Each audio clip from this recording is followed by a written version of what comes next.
Alam nyo, sa likod ng lahat ng matatapang na salita, sa likod ng paulit-ulit na pagtanggi, may isang dokumentong legal na tahimik na naghihintay. Isang dokumento na posibleng maningil sa mga arkitekto ng madugong drug war sa Pilipinas. Ating himayin ang laman ng kasong ito mula sa International Criminal Court. Matapang na salita, di ba? Mga linyang binitawan para ipagtanggol ang kanilang katapatan. Pero, ang mga salitang yan ay babalikan sila ngayon na may kasamang bigat ng batas internasyonal. At bigla, parang nawalan ng bigat ang mga salitang yon. Kasi heto na, sa isang formal na dokumento mula sa The Hague, opisyal ng sinampahan ng kaso at pinangalanan bilang co-perpetrators sa crimes against humanity sina Senador Ronald Bato de la Rosa at Christopher Bongo. At para malinaw lang po sa lahat hindi ito leak. Hindi ito chismis. Ito ay isang official 16-page na legal na dokumento.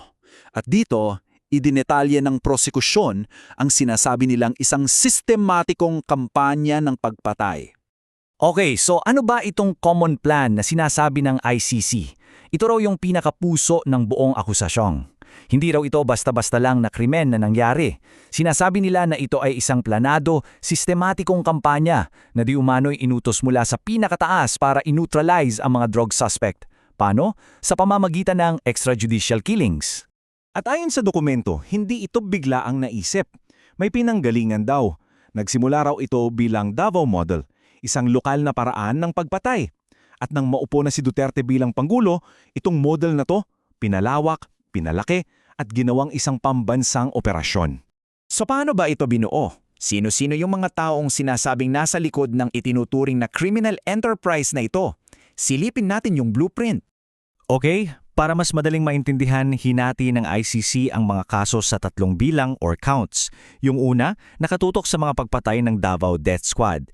Yung pangalawa, para sa mga tinatawag nilang high-value targets. At yung pangatlo, na marahil ang pinakakilala ng marami, ay para sa mga biktima ng mga operasyon sa barangay at kasama na dyan yung kaso ng 17 anyos na si Kian de los Santos.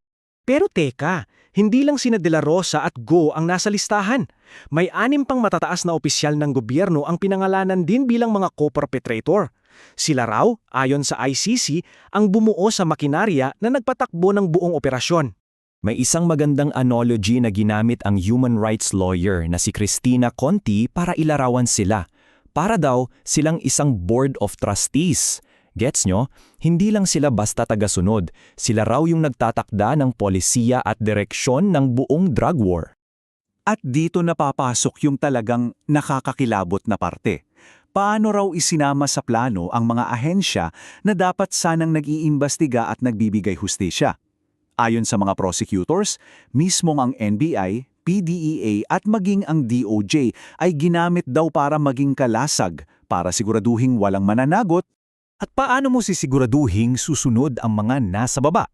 Well, ayon sa dokumento, sa pamamagitan ng pera. Isa ito sa mga pinakanakakagimbal na detalye, isang sistema raw ng pabuya na may price list. Depende sa target, may katumbas na bayad. Ginawa nitong parang state-sponsored assassination ang trabaho ng pulisya. Ngayon, pag-usapan natin yung 2 pinakatanyag na pangalan sa listahan. Pareho silang akusado, pero ngayon, magkaiba ang kanilang sitwasyon. Magkaiba ang naging papel nila, pero ayon sa ICC, pareho silang naging crucial sa operasyon. Si De La Rosa daw ang arkitekto, ang utak sa likod ng Oplan Tohang. Si Bongo naman ang tagapagpadaloy o facilitator, yung tinitiyak na ang mga utos mula sa itaas ay naipapatupad hanggang sa pinakababang antas. Simula nang pumutok ang balitang ito, naging mailap na sa publiko si Senator De La Rosa. Ayon sa mga report, siya raw ay minomonitor habang palipat-lipat ng lokasyon, di umano'y para iwasan ang posibleng pag-aresto. At dito talaga papasok yung tanong na bumabagabag sa isip ng marami, di ba? Para sa isang tao na buong tapang na dinipensahan ang bawat pagkamatay, bakit ngayon ay nagtatago? Parang may malaking kontradiksyon sa mga binitawan niyang salita noon. Sa kabilang banda naman si Bongo, iba ang diskarte. Nananatili siyang bisible sa publiko, dumadalo sa Senado. Pero mahalagang tandaan, sa mata ng batas ng ICC, pareho lang ang bigat ng pagiging arkitekto o tagapagpadaloy. Pareho silang may pananagutang kriminal bilang isang co-perpetrator. Okay, so ano na ang susunod? Ano na ang mangyayari? Himayin natin ang mga susunod na hakbang sa prosesong legal na naghihintay sa kanila doon sa International Criminal Court. May 4 na pangunahing hakbang yan. Una, yung tinatawag na confirmation hearing. Dito ilalatag ng prosecution lahat ng ebidensya nila. Pangalawa, magdedesisyon ang mga hukom kung may substantial evidence ba. Pangatlo, kung sapat nga ang ebidensya, kukumpirmahin niya ang mga paratang. At pang-apat, doon na magsisimula ang isang buong trial. At ito yung napakahalagang punto na dapat nating tandaan. Kahit na magtago pa si De La Rosa, hindi titigil ang proseso.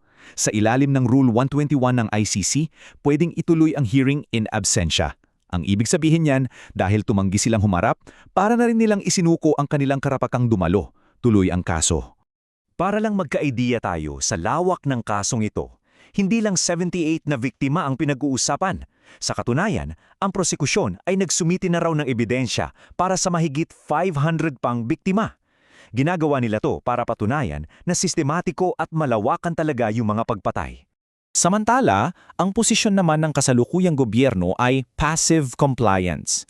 Anong ibig sabihin niyan sa simpleng salita? Hindi sila aktibong tutulong sa ICC pero hindi rin daw nila haharangin ang mga Interpol Red Notice para sa mga akusado. Basically, kung may warrant, hindi nila ito pipigilan.